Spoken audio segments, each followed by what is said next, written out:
कि जब से मैं पैदा हुआ हूँ तब से आज तक किसी के गांव और घर में नहीं गया हूँ। यदि मैं तुम्हारे यहाँ नहीं जाता हूँ तो तुम्हारी बड़ी हानि होगी। मेरे लिए यही बहुत बड़ा असमंजस है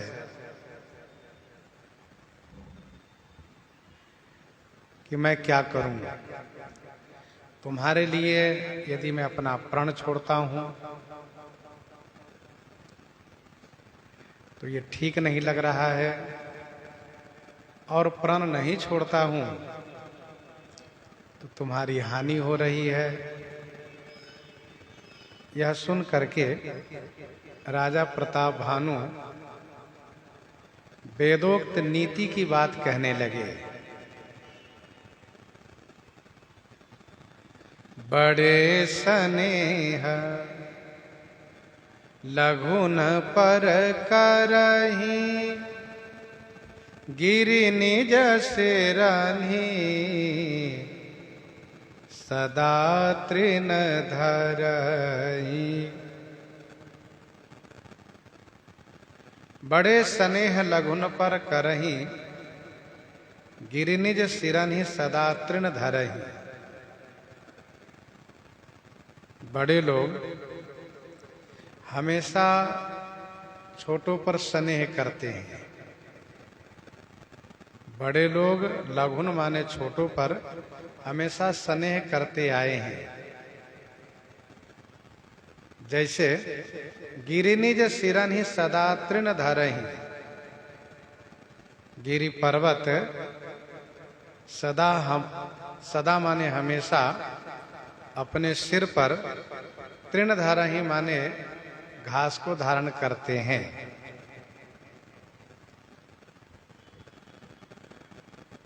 प्रताप भानु के इस वक्तव्य से एक बहुत बड़ी शिक्षा यह मिल रही है कि संत महात्मा के आगे अपने आप को छोटा ही मानना चाहिए।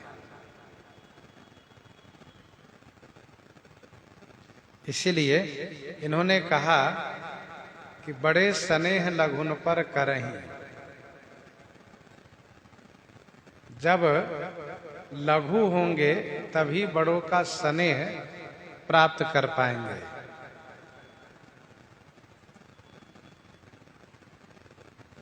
पर्वत सबसे बड़े हैं और घास सबसे छोटा है, परंतु वह पर्वत घास को हमेशा अपने सिर पर रखता है। जलधि अगाध मौलि बह फेनु, संतत धरनी धरत सिर रेनु। संतत धरनी धरत सिर रेनु। अगाध जलधि मौलि फेनु बह। अगाध माने अथाह जो सागर है, वह अपने मौलि माने मस्तक पर फेन को धारण करता है। संतत धरनी धरत सिर रेणु। धरनी संतत सिर रेणु धरत। धरनी माने भूमि, हमेशा, संतत माने हमेशा अपने सिर पर रेणु, रेणु माने धूलि को धारण करती हैं।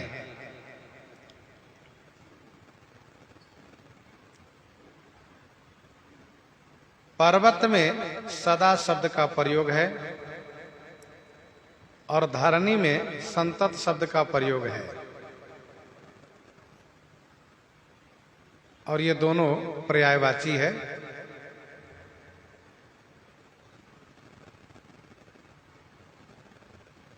पर्वत हमेशा घास को सिर पर रखते हैं और भूमि धूलि को सिर पर धारण करती हैं हमेशा। लेकिन समुद्र के साथ सदा व संतत शब्द का प्रयोग नहीं किया गया है,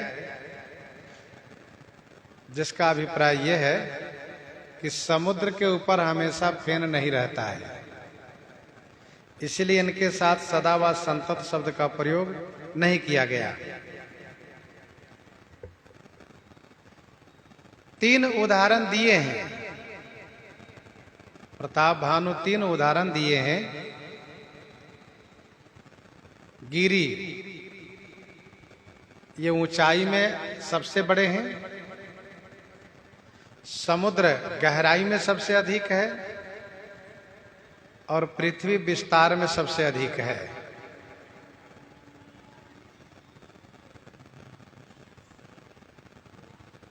गिरी से नभ, समुद्र से जल और धरणी से थल, अर्थात जल, थल और नभ, इन तीनों में से एक एक का नाम प्रताप भानु लिए और कहा कि ये तीनों बड़प्पन में अपने आप में सबसे बड़े हैं, फिर भी छोटों पर हमेशा स्नेह करते आए हैं। पर्वत घास को अपने सिर पर धारण किए हैं, समुद्र सिर पर फेन धारण किए हैं और पृथ्वी अपने सिर पर धूलि को धारण की है। ऐसा कहने पर प्रताप भानु में ढिठाई पाई गई, बहुत बड़ी धृष्टता पाई गई, अर्थात मेरे सिर पर तुम बैठना चाहते हो। इसीलिए प्रताप भानु तुरंत चरण पकड़ लेते हैं कि महाराज मैं तो आपका सेवक हूं, आपके श्री चरण की कृपा में हमेशा चाहता हूं। अस कही गहे नरेश पदा, स्वामी हो कृपाल, मोहि लागी दुख सहिए प्रभु, संतत सज्जन दीन दयाल, सज्जन दीन दयाल। अस कही गहे नरेश पद, नरेश राजा प्रताप भानु ऐसा कह करके पद गहे माने चरण पकड़ लिए और कहा हे स्वामी, हे कृपालु, आप मेरे ऊपर कृपालु हो जाइए, अर्थात आप मेरे ऊपर कृपा कीजिए। हे प्रभु, हे सज्जन, हे दीन दयालु, मोहि लागी दुख सहिए, मोहि लागी अर्थात मेरे वास्ते आप दुख को सहन कीजिए। मोहि लागी दुख सहिए प्रभु, सज्जन दीन दयाल।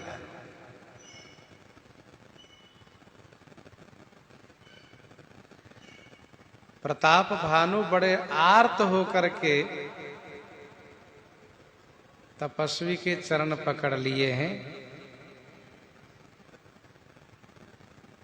प्रताप भानु चाहते हैं कि किसी प्रकार से मेरे ऊपर महाराज कृपा करें।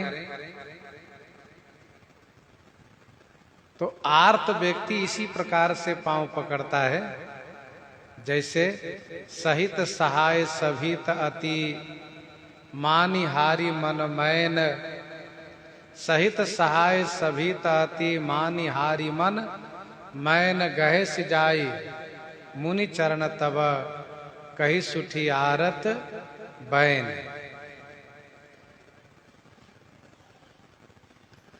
अस कही गहे नरेश पद। जैसे कामदेव आर्त होकर के देवर्षि नारद जी के चरण पकड़ लिए थे, वैसे प्रताप भानु आर्त होकर के चरण पकड़ लिए। कहते हैं आप सज्जन हैं, और सज्जन दूसरों के लिए कष्ट सहते हैं। संत सहहि दुख परहित लागे, संत सहहि दुख परहित लागी।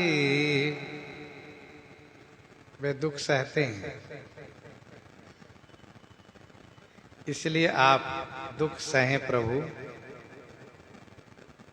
आप दीन दयालु हैं, दीन जनों पर दया करने वाले हैं। कोमल चित्त दीनन पर दाया, इसलिए आप मेरे ऊपर दया कीजिए। इस प्रकार से राजा ने प्रार्थना किया। गोस्वामी जी महाराज आगे कहते हैं, जानी निर्पही आपन आधेना बोला, तापस कपट प्रवीणा। जानी निर्पही आपन आधेना। निर्पही आपन आधीना जानी, कपट प्रवीणा। कपट में प्रवीण चतुर, तापस वह तपस्वी ने इस प्रकार से कहा। बोला माने कहा।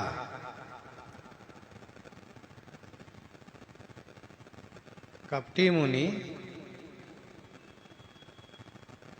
एक बार अपनी महिमा परक बात कह करके चुप हो जाता है। कब तक चुप रहता है? जब तक कि उसकी वह बात मजबूत न हो जाए। राजा की श्रद्धा देख करके अपनी महिमा परक एक बात कह देता है, फिर चुप हो जाता है।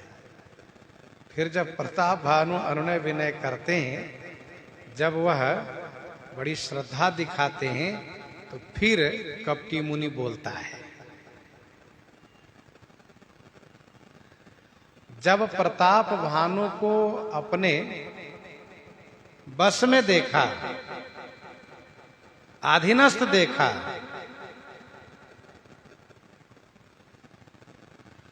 तब उसने अपना नाम बताया है। देखा स्वबस कर्म मन वाणी, तब बोला तापस बग ध्यानी। नाम हमारू एक तनु भाई। फिर इसके बाद राजा की श्रद्धा को बढ़ने दिया, विश्वास को जमने दिया। फिर इसके बाद जब देखा कि राजा मेरे बिल्कुल अधीनस्थ हैं, तब वरदान दिया। वरदान दिया।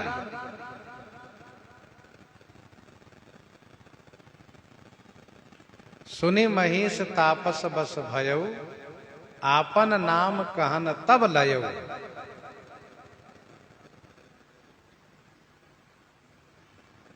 इसके बाद उनको रोका कि देखो मैं तुम्हें जानता हूं, और उनकी प्रशंसा किया, और फिर कहा वरदान मांगो। अब पुनः जब राजा को अपने अधीनस्थ देखा, तब ब्राह्मण को वश में करने वाली बात कहना प्रारंभ किया।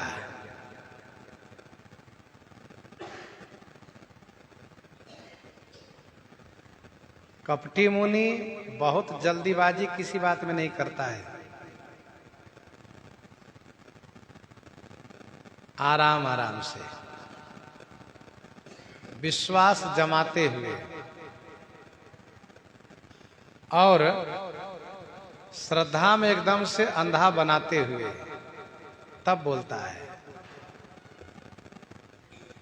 कल हम लोग चर्चा कर रहे थे कि भाई जब कोई व्यक्ति धूर्त के चक्कर में पड़ जाता है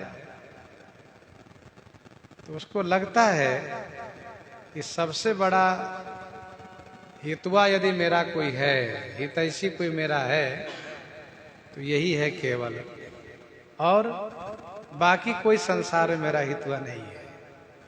इतने दिन से जो विश्वसनीय लोग थे सो कहा कोई नहीं, और ये आज मिले हैं कहा ये सबसे बड़े हितवा है, हितैषी है।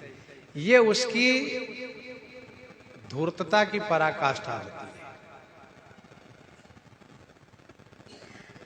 तो ही समहित न मोर संसारा, श्री कैकेयी माता कहती हैं मंथरा से कि संसार में मैं देख रहा हूं तुम्हारे जैसा हित तो मेरा कोई है ही नहीं, इतने बड़े राज परिवार में कोई नहीं है। लेकिन ऐसा नहीं है तो कुछ और ये श्री कैकेयी को बाद में पता चला है। कभी भी कोई व्यक्ति बहुत लंबे समय से साथ रहने वालों पर, शुभ चिंतकों पर अविश्वास करने लगे, और जो आजकल में मिले हैं 2-4 दिन के लिए बहुत जो चापलूसी कर रहे हैं, उनके प्रति वे विश्वास करते जा रहे हैं, तो समझना चाहिए कि उनका बहुत बड़ा नुकसान होने वाला है। गए काम से।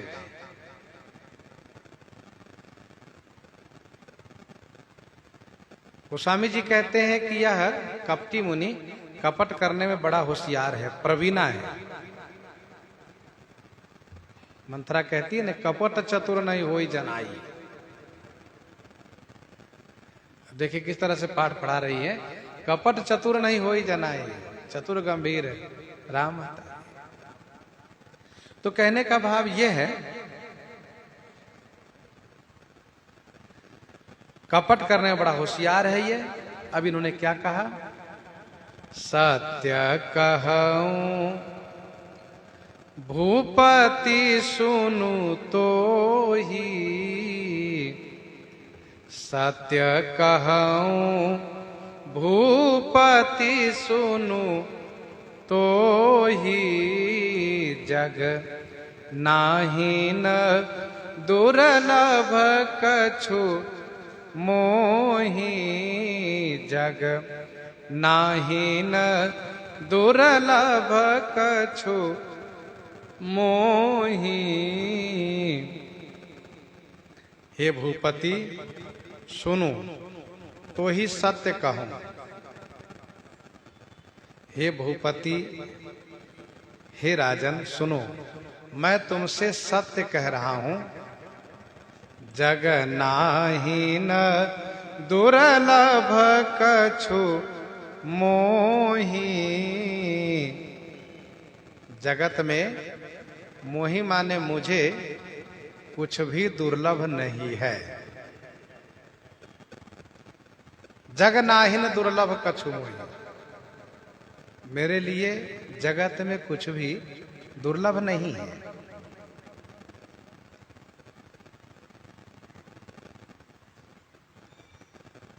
देखो, अपनी प्रशंसा नहीं करनी चाहिए, लेकिन सत्य बात बताने में कोई दोष भी नहीं है। राजन सुनो, तुमसे मैं सत्य कह रहा हूं, झूठ नहीं बोल रहा हूं, क्योंकि नहीं असत्य समपातक पुंजा, नहीं असत्य समपातक पुंजा। और फिर तुम्हारे ऊपर मेरी जो ममता हो गई है, तुम सुचि सुमति परम प्रिय मोरे प्रीति प्रतीति मोहि पर तोरे। इसलिए मैं तुमसे सही सही बता दे रहा हूं, जगत में मेरे लिए कुछ भी दुर्लभ नहीं है, कुछ भी कठिन नहीं है।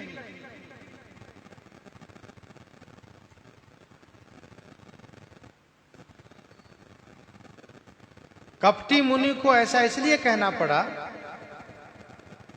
क्योंकि इसमें असत्य की संभावना है कि जग नाहिन दुर्लभ कछु मोहि, केवल एक ईश्वर ही पूर्ण काम है, केवल एक ईश्वर ही पूर्ण काम है। जीव को कोई ना कोई कामना अवश्य हो जाती है। इसीलिए इन्होंने कहा कि मैं तुमसे सही सही सत्य बता रहा हूं, जगत में मुझे कुछ भी दुर्लभ नहीं है। अब जब तुम इस प्रकार से शरणागत हो गए हो,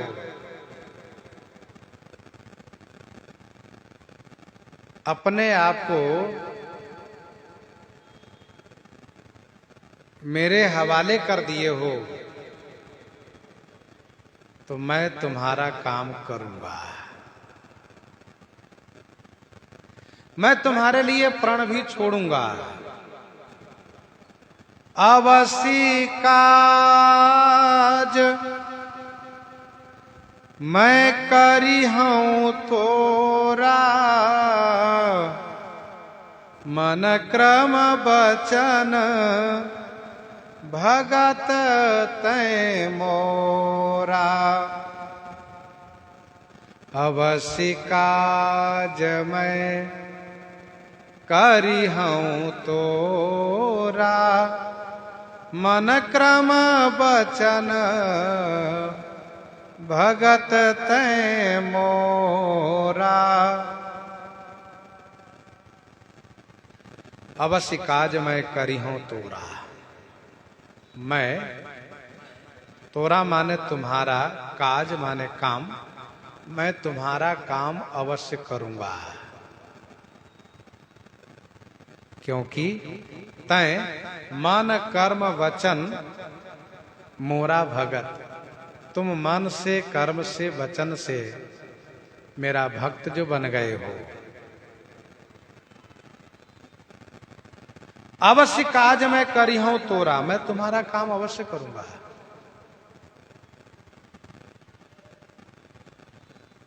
अर्थात मैं तुम्हारे घर को चलूंगा।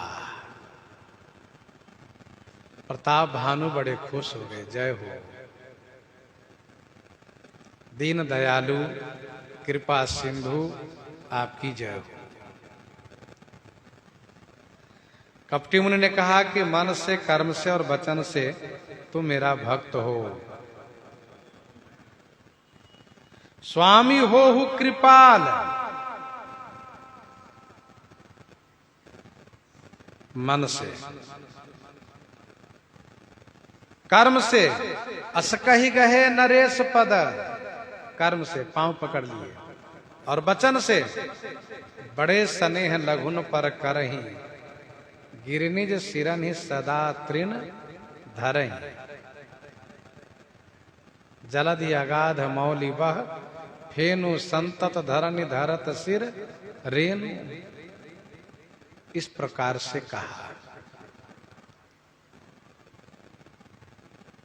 राजन, मैं तुम्हारा काम करूंगा,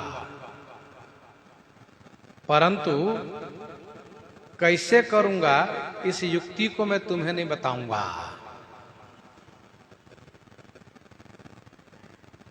क्योंकि युक्ति छुपानी चाहिए।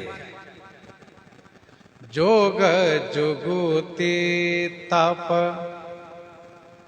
जोग जुगुति तप, मंत्र प्रभाव, फलई तब ही जब करिए दुराऊ, फलई तब ही जब करिए दुराऊ। जोग जुगुति तप मंत्र प्रभाव फलई तबहि जब करिए दुराऊ। जोग जुगति तप और मंत्र, इसका प्रभाव तभी फलीभूत होता है कब? जब करिए दुराऊ, जब इसको छुपाव करे। तप के जगह पर जप पाठ भी है। तो जोग जुगुति तप मंत्र प्रभाव फलई तबहि जब करिए दुराऊ।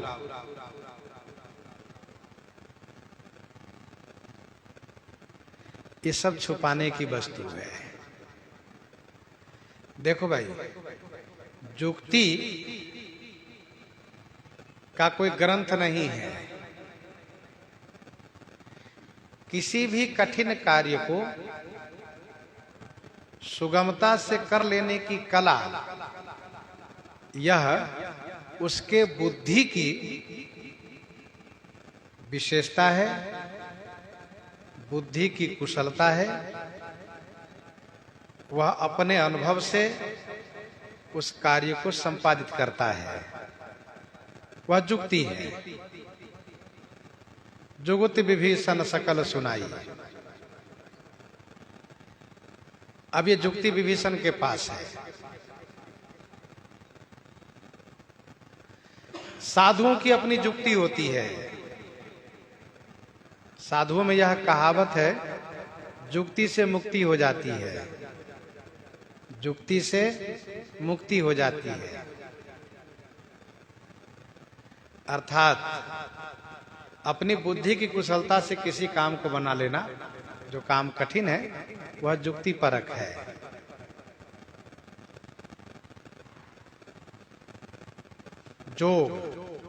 जोग का मतलब यह है कि जीव भगवान से मिलने के लिए जो साधन करता है, अथवा आत्म साक्षात करने के लिए, आत्म अनुभव करने के लिए एक ज्ञानी जो साधन करता है, और भगवान से मिलने के लिए जो एक भक्त साधन करता है, यही है जोग। आप भक्ति योग कहिए, ज्ञान योग कहिए, प्रेम योग कहिए।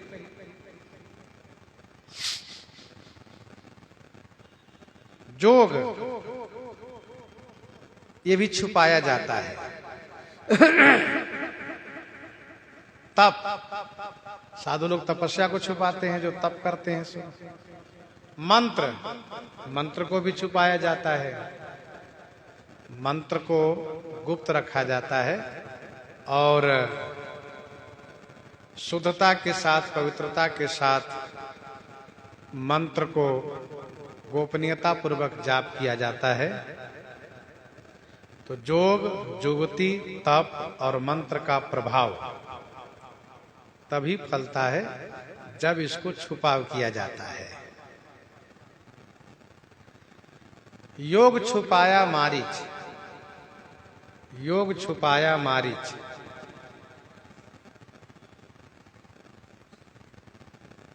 कौन सा योग छुपाया? मिलन योग छुपाया है, भक्ति योग छुपाया मारीच।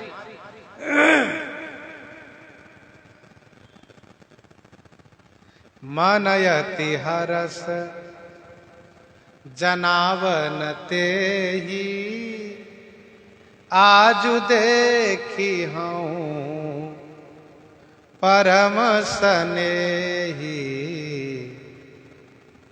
आजु देखी हूँ परम सनेही।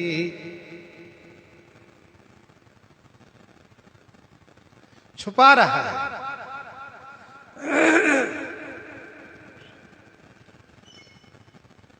रावण से प्रकट नहीं कर रहा है, सोच रहा है यदि प्रकट होगा तो यह मुझे मार डालेगा।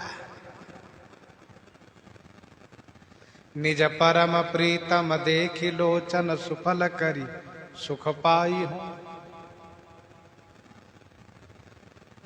निज परम प्रीतम देखि लोचन सफल करि सुख पाई।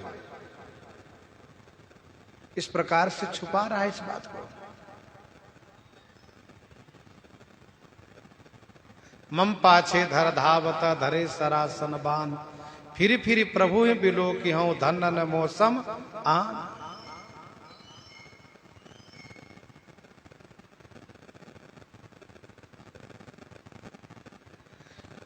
तो योग छुपाया है मारीच, युक्ति छुपाई है भगवान श्री राम जी ने। उसी प्रसंग में सब स्पष्ट प्रमाण मिल रहा है। युक्ति भगवान श्री राम जी ने छुपाई है। यहाँ राम जैसी जुगति बनाई, सुनहु मां सो कथा सुहाई। यहाँ राम जैसी जुगति बनाई, सुनहु मां सो कथा सुहाई। मारीच भक्ति योग रावण को नहीं जानने दे रहा है। श्री राम जी असुर संहार की युक्ति बना रहे हैं, तो इस युक्ति को लक्ष्मण जी को नहीं जानने दे रहे हैं। लक्ष्मण हूं यह हमारा मन जाना, जो कछु चरित रचा भगवाना।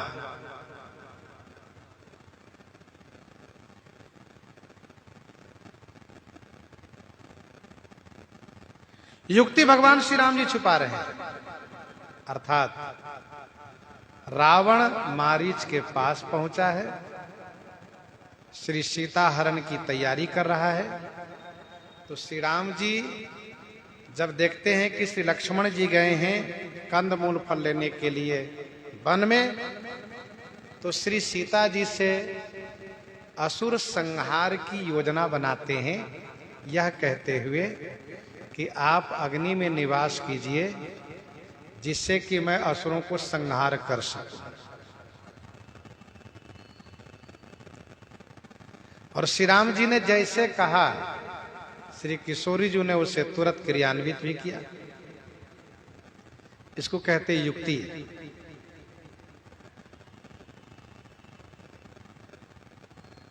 मंत्र रावण ने छुपाया, मंत्र रावण ने छुपाया। मंत्र का अर्थ यहां पर है गुप्त विचार। गुप्त विचार मंत्रणा, उसको मंत्र कहते हैं।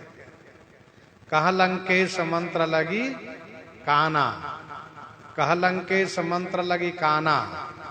तो विभीषण जी क्या श्री राम जी कान में मंत्र दे रहे हैं? नहीं, मंत्र का मतलब विचार, गुप्त विचार दे रहे हैं, सलाह दे रहे हैं। कह लंकेश मंत्र लगी काना, तो मंत्र का अर्थ है गुप्त विचार। रावण ने मंत्र छुपाया। क्या मंत्र छुपाया? यही कि होई है भजनन तामस देहा, होई है भजनन तामस देहा, मन कर्म वचन मंत्र दृढ़ येहा, मन क्रम वचन मंत्र दृढ़ येहा, हुई है भजन न तामस देहा। सुपनखा के द्वारा श्री लक्ष्मण जी के हाथ से सुपनखा का नाक कान कटना, बदला लेने के लिए गए हुए खरदूषण को सेना सहित संहार हो जाना, यह सब सुन करके, सुपनखा द्वारा यह सब सुन करके रावण सुपनखा को समझा करके महल में जा करके सोचता है, विचार करता है, खरदूषण को मारने वाला कोई साधारण पुरुष नहीं होगा। क्योंकि खर दूषण मोहि सम बलवंता, तिनहि को मारे बिनु भगवंता। तो क्या भगवान का अवतार हो चुका है? एक बार विचार अंदर से होता है कि हां, लगता है हो चुका है। तो रावण इस मंत्र को छुपाता है कि मैं उनसे विरोध करूंगा और उनके हाथ से मर करके मुक्ति प्राप्त करूंगा। ऐसा वह मंत्र विचार किया, गुप्त मंत्र विचार किया।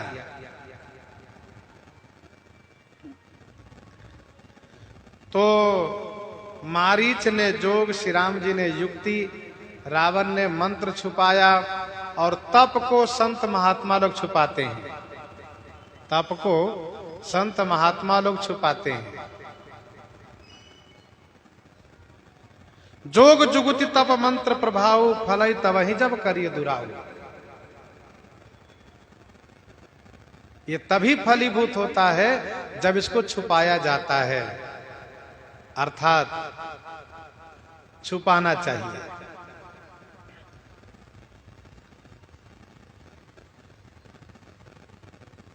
इसके बाद फिर कपटी मुनि कहता है,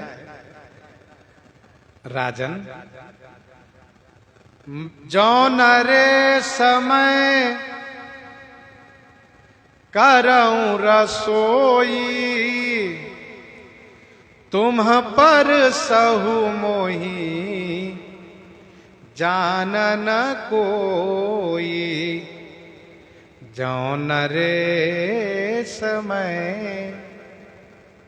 करऊं रसोई, तुम्ह पर सहु मोही जानन कोई। हे नरेश, हे राजन, यदि मैं रसोई बनाऊं और तुम परसो, यदि मैं रसोई बनाऊं और तुम परसो, मुझे कोई न जाने,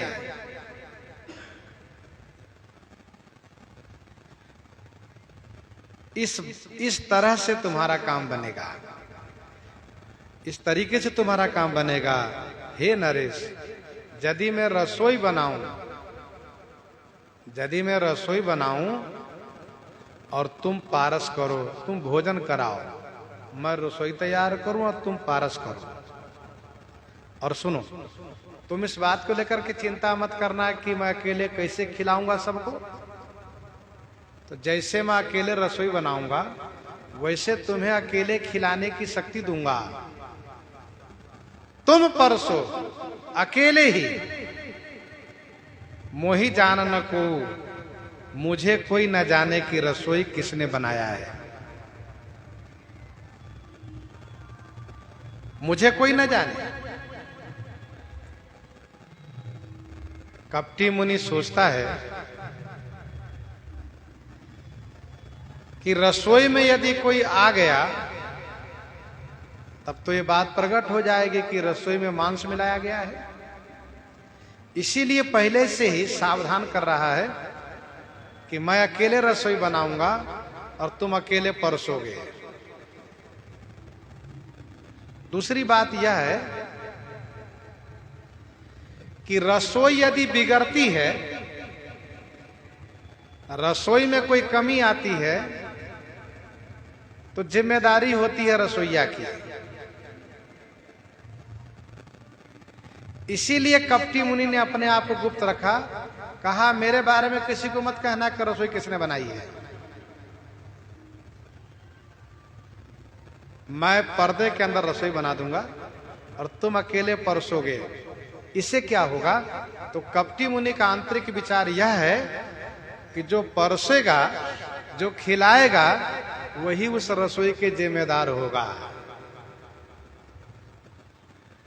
रसोई में गड़बड़ी हुई है तो इसके जिम्मेदार कौन है? रसोइया। तो जो रसोइया को पता ही नहीं किसने रसोई बनाई, तो कौन जिम्मेदार है? ये खिलाने वाला, अर्थात राजा प्रताप भानु। इसीलिए इन्होंने रसोई बनाने वालों को गुप्त रखा है। तो कपटी मुनि बहुत सोच समझ करके एक एक कदम बढ़ा रहा है। मैं रसोई बनाऊं और तुम ही परसो, मेरे बारे में कोई न जाने।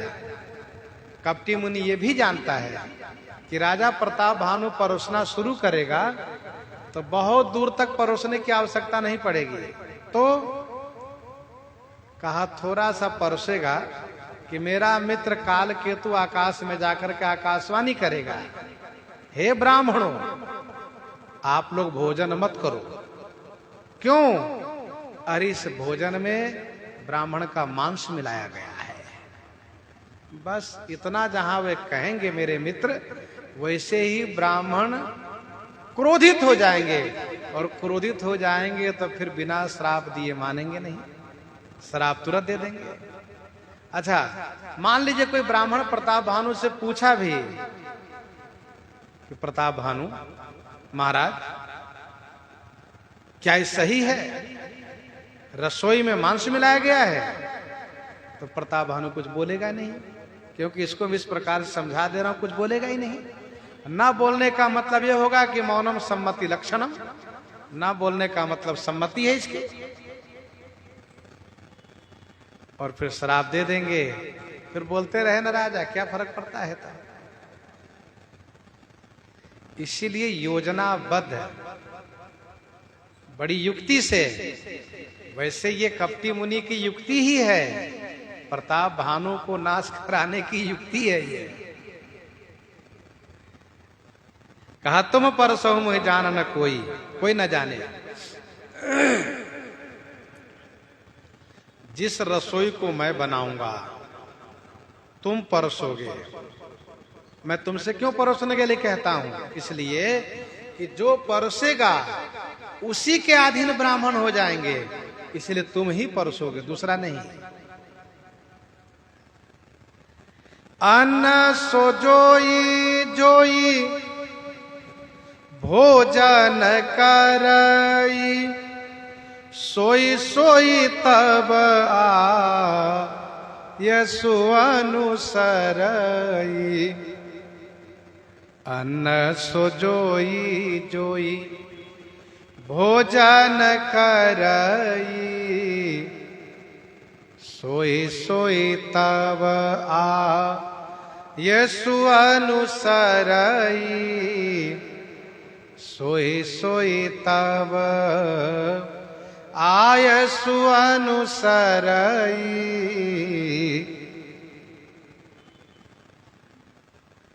अन्न सो जोई जोई भोजन करई।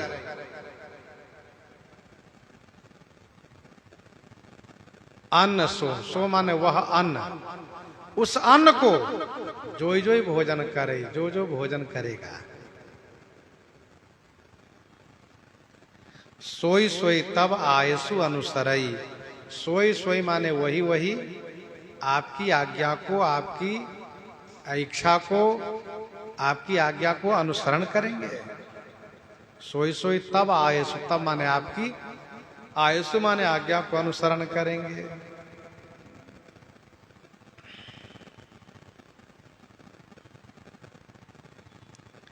अन्न सो जोई जोई भोजन करे।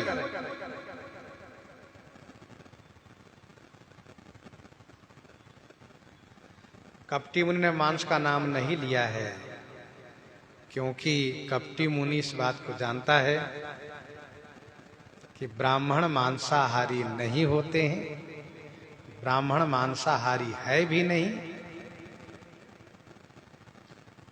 और दूसरी बात यह है कि मांस खिलाने की बात यदि मैं कहूं तो ये राजा स्वीकार नहीं करेंगे, क्योंकि राजा सात्विक है, राजा मांसाहारी नहीं है, इसलिए मांस की बात को स्वीकार ही नहीं करेगा ये, इसलिए मांस मिलाने की बात नहीं किया। केवल इतना ही कहा कि रसोई मैं बनाऊंगा, तुम परसोगे। उस रसोई को जो जो भोजन करेगा वह सब तुम्हारे अधीनस्थ हो जाएंगे। पुण्य तिन्ह के गृह जेवै जो पुनीत न के गृह, जेवै जो तब बस होई, भूप सुनु सो तब बस होई, भूप सुनु सो।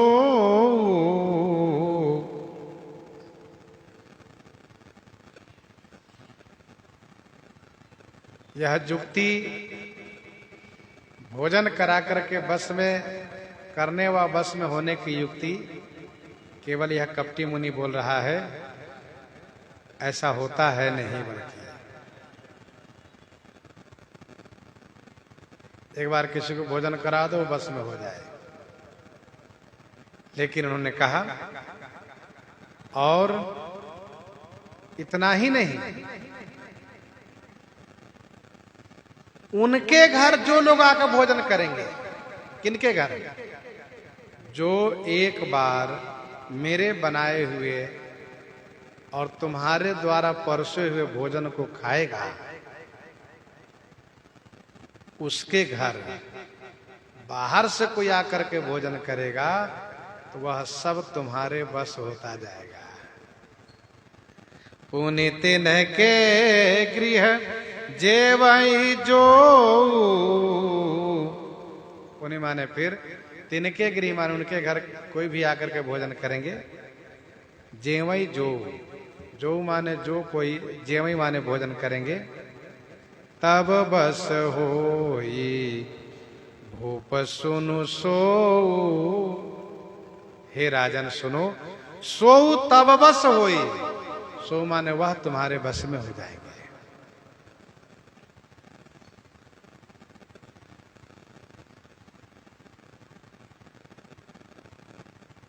अर्थात एक परिवार को भोजन करा दो, एक घर में भोजन करा दो, तो उसके घर में जो भोजन करते जाएंगे सब तुम्हारे ही बस होते जाएंगे। यह है मेरे द्वारा बनाए गए भोजन का प्रभाव।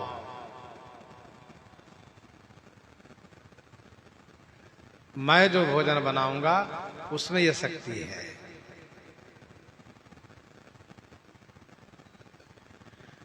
हाँ, थोड़ा श्रम आपको करना पड़ेगा परोस कर पवाना।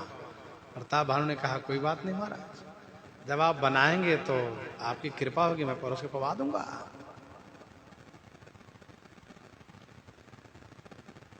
कपटी मुनि ने सोचा कि 2-4 दिन के लिए कहूंगा कि यह आयोजन करो तो राजा को उतना आनंद नहीं आवेगा।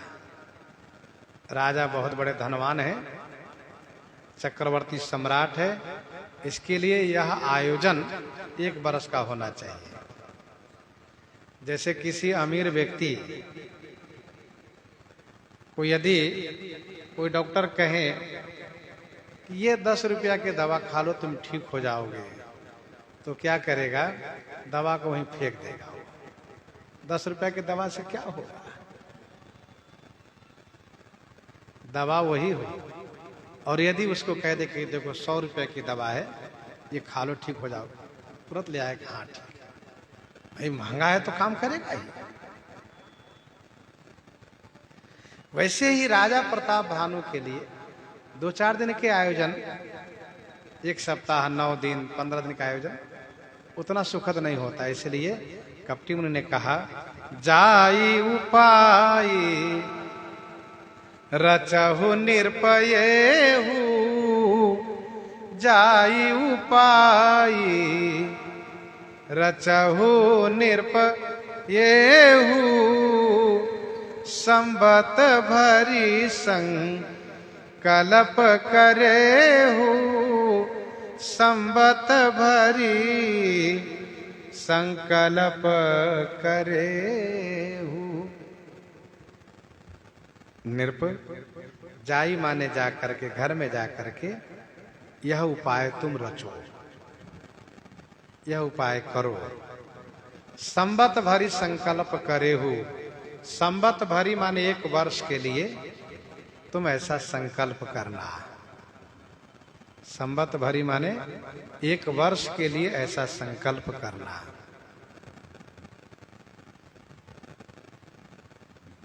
जाय उपाय रचहु निरपयेहु, संवत भरी संकल्प करे हो।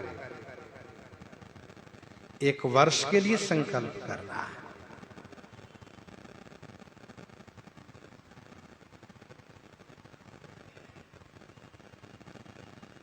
ब्राह्मणों को 1 वर्ष के लिए भोजन का प्रबंधन किया जाता है। गुरुसन कई वर्षासन दिन है।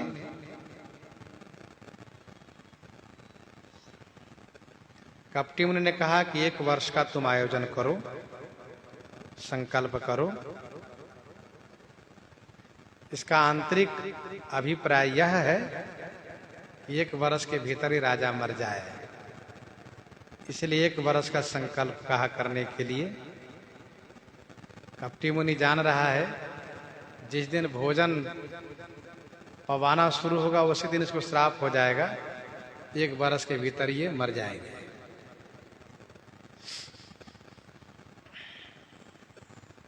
संवत मध्य नाश तब हो। राजन, नित नूतन द्विज सहस सत, बरेहु सहित परिवार, मैं तुम्हारे संकल्प लगी, दिन ही करबी जेवनार, दिन ही करबी जेवनार। नित नूतन द्विज सहस सत,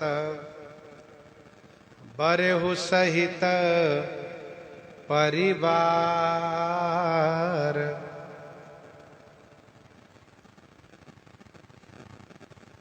देखो, एक ही ब्राह्मण को रोज नहीं खिलाना है, तो नित नूतन, नित्य, नूतन माने नए, नित्य नए नए। सत सहस द्विज, सत सहस माने 100,000 ब्राह्मण को। कितना? 100,000 ब्राह्मण को परिवार सहित। बरेहु माने निमंत्रित करो। नित्य नए 1 लाख ब्राह्मण परिवार को बरेहु माने निमंत्रित करो, और मैं 1 वर्ष पर्यंत तुम्हारे लिए प्रतिदिन तुम्हारे संकल्प के लिए, मैं तुम्हारे संकल्प लगी, मैं तुम्हारे संकल्प के वास्ते 1 वर्ष पर्यंत दिन ही करबी जेवनार, दिन ही दिन में जेवनार बना दिया करूंगा। संध्या नहीं हो पाएगी, दिन ही दिन। अर्थात बहुत ऐसे कर्मकांडी ब्राह्मण होते हैं जो सूर्यास्त के बाद भोजन नहीं लेना चाहते हैं।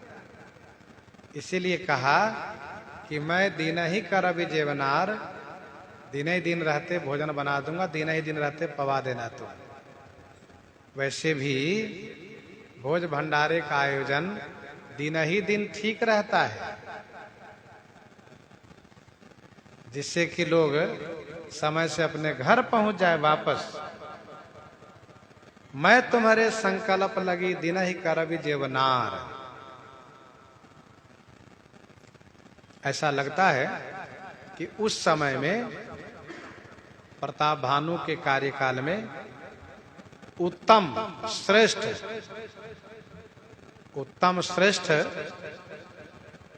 श्रुतज्ञ कर्मकांडी ब्राह्मण 3,60,00,000 परिवार थे। 3,60,00,000 परिवार थे, क्योंकि प्रतिदिन 1 लाख परिवार को निमंत्रित करने के लिए कहा है। श्रेष्ठ ब्राह्मण परिवार को देखो, सभी जाति में उत्तम मध्यम सामान्य होते हैं। कपटी मुनि ने कहा कि उत्तम ब्राह्मण को निमंत्रित करना, जो श्रुतज्ञ है, कर्मकांडी है, और श्रेष्ठ हैं। अच्छा, एक परिवार में कितने सदस्य हैं उसकी गिनती नहीं करना है। परिवार में चाहे जितने सदस्य हो, एक परिवार अर्थात 1,00,000 परिवार, 7 सहस माने 100,000 परिवार सहित ब्राह्मण को निमंत्रित करना। अब एक परिवार में संभवतः 4 भी हो सकते हैं, 10 भी हो सकते हैं, 20 भी हो सकते हैं, चाहे जितने हो उसी अनुसार। अब आप जरा सोचिए कि 1,00,000 व्यक्ति का भोजन नहीं बनाना है तो कम से कम 4, 6, 10 लाख के लिए तो भोजन बनाना ही है, उनको भोजन पवाना है।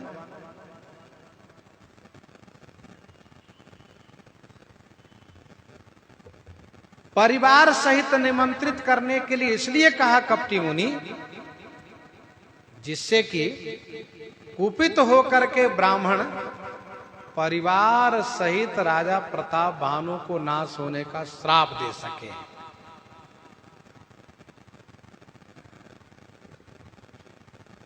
और ब्राह्मणों ने कहा, छत्र बंधु तय विप्र बुलाई, घाले लिए सहित समुदाय। ईश्वर राखा धर्म हमारा, और जय हंसी तय समेत परिवार। परिवार के सहित मैं तुम्हारे संकल्प लगी, दिन ही कर विजयवनार। यही विधि भूप कष्ट अति थोरे, यही विधि भूप कष्ट अति थोरे। ओई हहि सकल विप्रवश तोरे, ओई हहि सकल विप्रवश तोरे। यही विधि भूप कष्ट अति थोरे। हे भूप, यही विधि माने इसी प्रकार से अति थोरे कष्ट, अति थोरे कष्ट में सकल विप्र तोरे बस होई हहीं।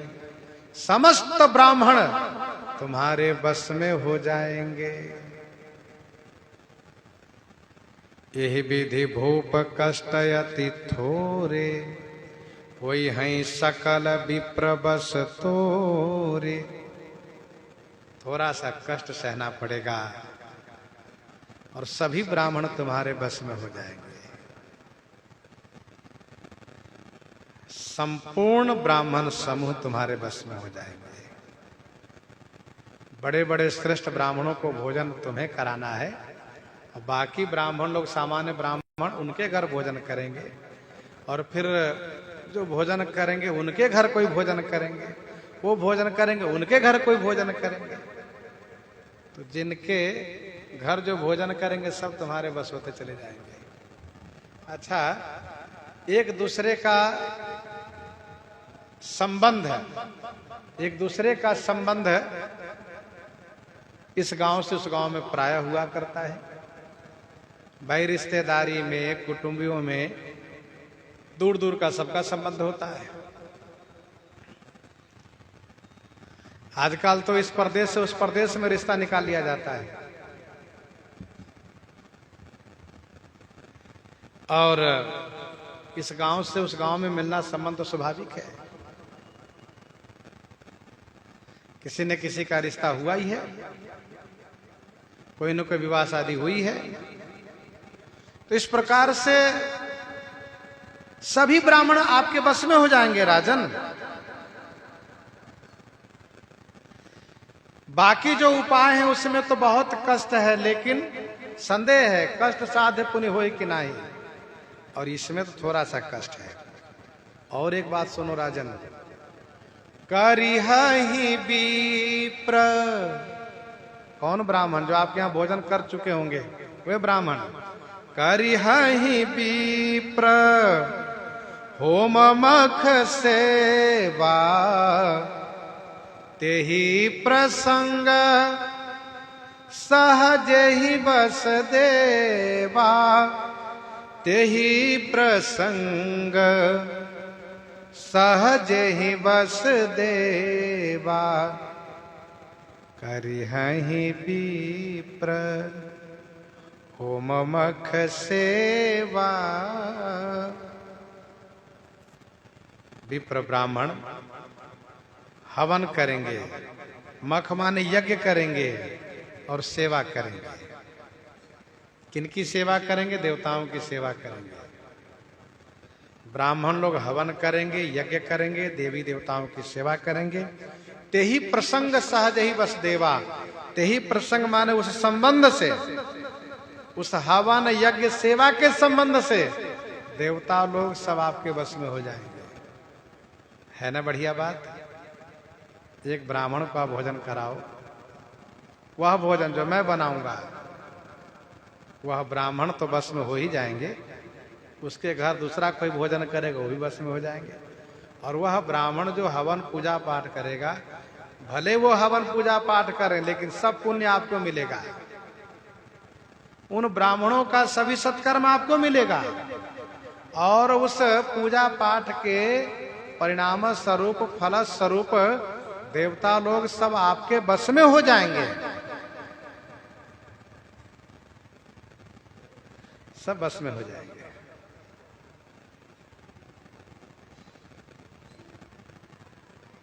कर्म कोई और करे, फल आपको मिले, बढ़िया बात है ना? कहा और एक तो ही कहूं लखाऊ, मैं यही बेसन आऊब काऊ।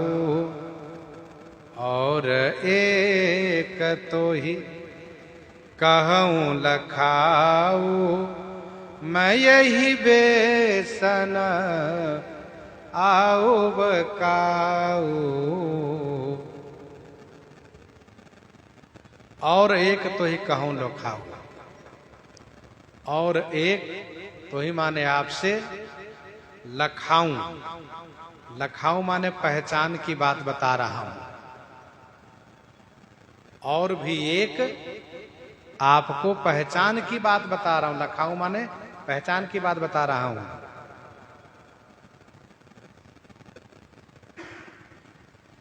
मैं यही बेसन आऊ बकाऊ, मैं इस वेश में कभी आपके घर नहीं आऊंगा। ये मेरा पहचान है। मैं जिस वेश में आऊंगा वही बता दूंगा, नहीं तो आप चक्कर में पड़ जाओ कि वहां तो गुरुजी इस प्रकार से तपस्वी वेश में मिले थे, यहां कैसे? इसलिए बता रहा हूं कि मैं इस वेश में कभी नहीं आऊंगा। मैं वहां तुम्हारे उपरोहित के वेश में आऊंगा। और तुम्हारे उपरोहित जो है ना, उनको मैं हरण करूंगा। राजन, बात ऐसी है ना, इस आश्रम में मैं बहुत काल से रहता हूं और यहां पर मुझसे मिलने के लिए त्रिदेव आया करते हैं। सिद्ध कोटि के देवता लोग आया करते हैं, बड़े बड़े महापुरुष आया करते हैं। वे लोग आएंगे और आश्रम खाली मिलेगा तो खोजेंगे कहाँ गए महाराज। ये महाराज तो मरते नहीं थे, गए कहाँ? तो पता लगाते हुए कहीं आपके घर आ गए तो भेद ही खुल जाएगा। इसीलिए मैं इस आश्रम में आपके उपरोहित को ला करके अपने समान उसको बना करके, अपने जैसा रंग रूप स्वरूप सब दे करके यहां रखूंगा।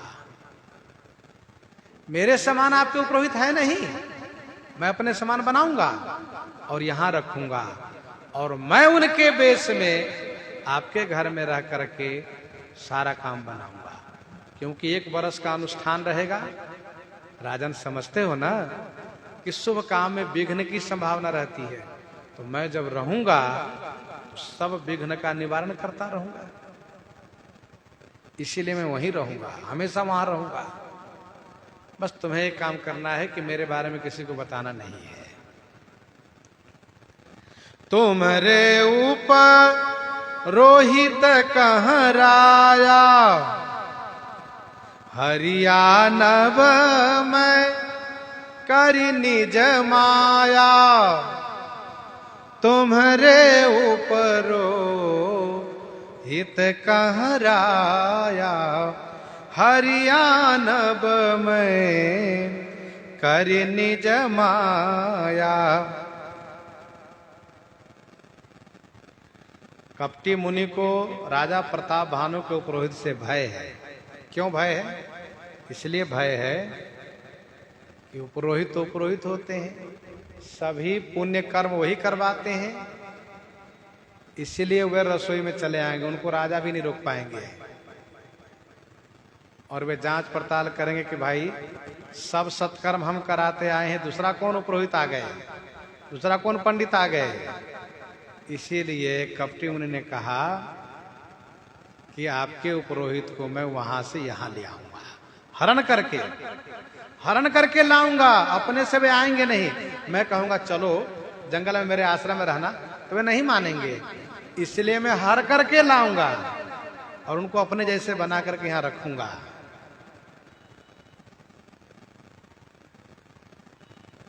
कपटी मुनि बातें बहुत बना रहा है, पर है अंदर से बहुत बड़ा धूर्तता पूर्वक बातें कर रहा है। हरियाणव में करी निज माया, मैं अपनी माया से हरण करके लाऊंगा। देखिए सबकी माया अलग अलग होती है, सबकी माया अलग अलग होती है। आपकी माया अपनी माया, उनकी माया उनकी माया, सबकी माया अलग अलग होती है। कैसे? गोस्वामी जी ने सबकी माया के बारे में कहा, मनुष्य की माया होती है यहां न लागहि राउरी माया। मुनि की माया होती है विधि विस्मय दायक विभव, मुनिवर तपवल किन्ह। विधि विस्मय दायक विभव, मुनिवर तपवल किन्ह। निशिचर की माया होती है सही न जाई कपिन कै मारी, तब रावण माया विस्तारी। देवताओं की माया होती है लोग सोग श्रम बस गए सोई, कछुक देव माया मति मोई। और इसके बाद त्रिदेव की माया है विधि हरिहर माया बड़ी भारी। और इसके ऊपर सबसे बड़ी किन्हीं की माया है तो वो है सुनुखग प्रबल राम कई माया।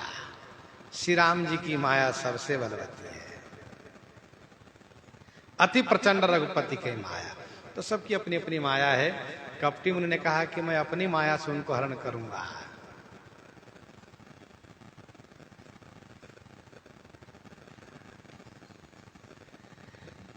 तप बल ते ही करी आप समाना, रखी हूं यहां बरस परमाना। तप बल ते ही करी आप समाना, ते ही माने उसे तप के बल से अपने समान बना करके यहाँ परिशास्त्र में बरस परमाना। बरस परमाना माने एक बरस तक, परमाना माने तक, बरस पर्यंत, बरस तक। रखी हूं माने रखूंगा। और मैं धरितासु बेस सुनु राजा, सब विधि तोर संवारब काजा। सब विधि तोर संवारब काजा।